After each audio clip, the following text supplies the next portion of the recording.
सिंधुदुर्ग जिल्ह्यासह इतर जिल्ह्यातील ताज्या घडामोडी पाहण्यासाठी सिंधुदुर्ग 24 तासला सबस्क्राइब करा आणि बेल आयकॉनवर क्लिक करा। सिंधुदुर्ग 24 तास सदैव तुमच्या सोबत। पुढील बातमी पाहणार आहोत विस्ताराने।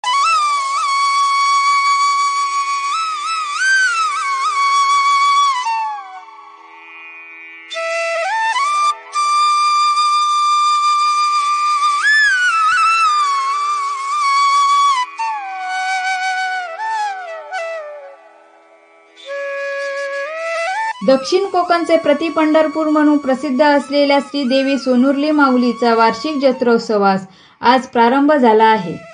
लोटांगणाची जत्रा म्हणून प्रसिद्ध असलेल्या श्रीदेवी माऊलीच्या जत्रोत्सवासाठी महाराष्ट्र, गोवा, कर्नाटक व इतर राज्यातूनही भाविकांनी पहाटेपासूनच सोनुर्लीत गर्दी केली आहे।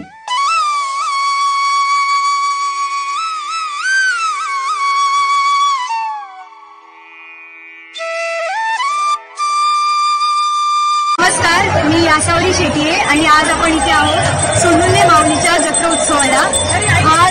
ह्या देवीची महिमा फार अफाट आहे आणि आम्ही गोव्यावरून खास इथे येतो। आमचे आजोबा यांच्यापासून आम्ही इथे येतो आणि देवीवर लोकांची अफाट श्रद्धा आहे आणि या सोनुर्ली माऊलीला कोकणचा पंढरपूर असंही या मंदिराला ओळखलं जातं। या देवीचा महिमा फार अफाट आहे, तसंच लोकांची या देवीवर फार श्रद्धा आहे। जे आपण देवीकडे मागतो ते खरं होतं असं मानलं जातं आणि ते होतं सुद्धा, याचा आम्हाला अनुभव आहे। म्हणून दरवर्षी आम्ही देवीच्या दर्शनाला येतो।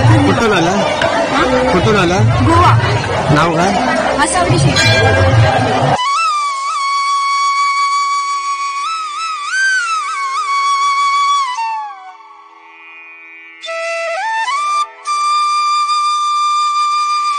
देवीचा महिमा इथे भरपूर मोठा आहे आणि देवी पूर्ण नवसाला पावते आणि सर्वांचा दूर करते आणि मला इकडनं प्रचिती दूर आलेली आहे। माझी कंपनी बंद होती, माझ्या कंपनीचा भाग काढलेला, माझ्या देवीच्या महिन्यामुळे परत ड्युटी जॉईन केली आणि आज माय माऊलीच्या आशीर्वादाने माझं पूर्ण सुखी संसार आणि सर्व मुलांचा सुखी संसार चाललेला आहे।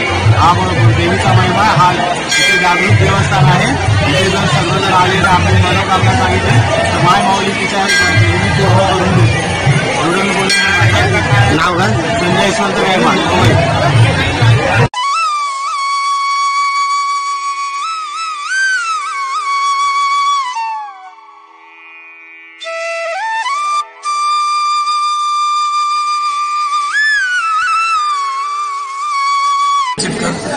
मी गेले 25 वर्ष या सोनुर्ली माऊली दर्शनासाठी येत आहे आणि मला त्यातून चांगल्या प्रकारे मार्गदर्शन मिळत आहे। देवीपासून मला चांगले अनुभव मिळाले आणि त्यांच्या आशीर्वादाने मी आज चांगल्या प्रकारे व्यवस्थित आहे। मला असा अनुभव आहे की जे भाविक इथे येतात त्या भाविकांना त्यांचं दर्शन करून त्यांना लाभ मिळत आहे आणि ह्या दर्शनापासून मी दरवर्षी माझे चांगले प्रयत्न आहेत, ते चांगले प्रयत्न मला यश येत आहे। मला माझी एकच इच्छा आहे की भाविकांनी त्याचं दर्शन घ्यावा आणि भाविकांना त्याचा लाभ मिळावा आणि देवीची कृपा सर्वांवर हवी ही माझी ईश्वराची प्रार्थना आहे। जत्रोत्सवानिमित्त दर्शनासाठी व ओटी भरण्यासाठी हजारोंच्या संख्येने भाविकांच्या रांगा लागल्या आहेत। पोलीस प्रशासनाबरोबरच देवस्थान कमिटी व स्थानिक भक्त मंडळींनी चोख नियोजन केले असल्यामुळे भाविकांना सुलभपणे दर्शन घेता येत आहे।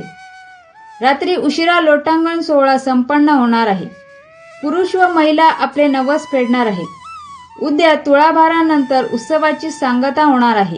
समुद्रकिनारे, वळणावळणाचे रस्ते आणि टुमदार मंदिरे पाहण्यासाठी पर्यटकांची पसंती नेहमी कोकणाला असते। निसर्गाच्या समृद्धीबरोबरच फिरताना कोकणात मनमुराद निसर्गाचा आनंद लुटण्यासाठी आला तर मग कशाला करता राहण्याची चिंता। देवगड येथील Swami residency AC non AC rooms तुमच्या बजेटमध्ये उपलब्ध। संपर्क 91 75 11 0202 94 21 14 54 24 86 00 73 07 00। मग कसला विचार करताय? येताय ना देवगड येथील स्वामी रेसिडेन्सीला भेट द्यायला। सिंधुदुर्ग जिल्ह्यासह इतर जिल्ह्यातील ताज्या घडामोडी पाहण्यासाठी सिंधुदुर्ग 24 तासला सबस्क्राइब करा आणि बेल आयकॉनवर क्लिक करा। सिंधुदुर्ग 24 तास सदैव तुमच्या सोबत।